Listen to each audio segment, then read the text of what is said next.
بسم الله الرحمن الرحيم، والصلاة والسلام على أشرف المرسلين. اليوم جبنا لكم هذا الاختراع هذا العنكبوت الآلية الصغيرة من صنع الطالب إياد بهاء الدين خروبي، متمدرس الأولى ثانوي شعبة علوم طبيعية وحياة، يعني سيونتيفيك. قام باختراع هذا الحشرة الآلية باستخدام وسائل بسيطة. بسم الله نقوم بتشغيلها على بركة الله. بسم الله.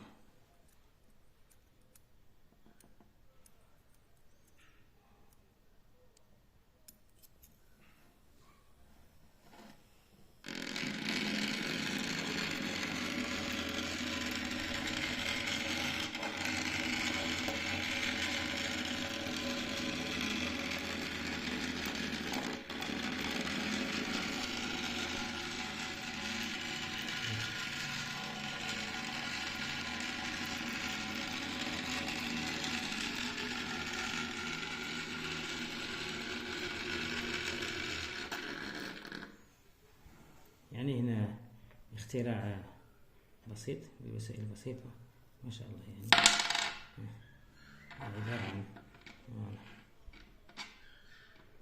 تلاحظوا هي عبارة عن عنكبوت آلية صغيرة.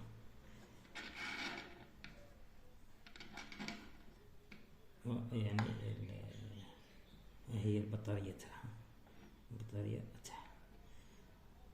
والسلام عليكم ورحمة الله تعالى.